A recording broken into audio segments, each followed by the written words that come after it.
On dit que c'est de la faute des États qui dépensent trop. Alors, si on parle de dépenses, il faut s'entendre sur ce que c'est une dépense de l'État.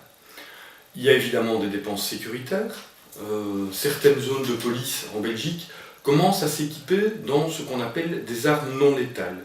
Alors, ce sont des pistolets qui envoient des projectiles qui provoquent le même effet qu'un coup de poing d'un boxeur professionnel. Il y a aussi des dépenses de prestige. On aura construit en Belgique, au milieu de déserts socio-économiques à Mons et à Liège, de magnifiques et très coûteuses gares ferroviaires. On peut aussi considérer que le fait de réduire les impôts, à un moment donné, c'est une dépense de l'État. Il y a 10 ans, en Belgique, on a réduit les impôts sur les revenus les plus élevés.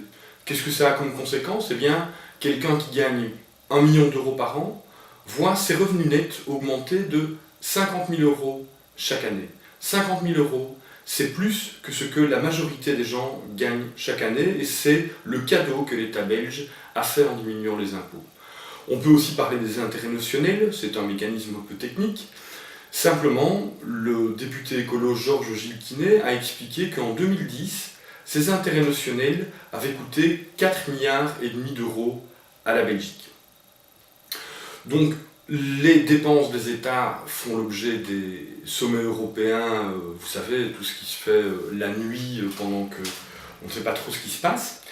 On parle des dépenses, on parle du coût du travail, on parle des protections sociales qu'il faut diminuer.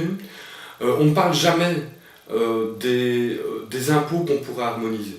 On ne parle jamais du fait que la stratégie actuelle, ça conduit les États à se faire une concurrence totalement suicidaire, dans le but de baisser les impôts en espérant grappiller quelques investissements, quelques capitaux qui vont peut-être créer de l'emploi.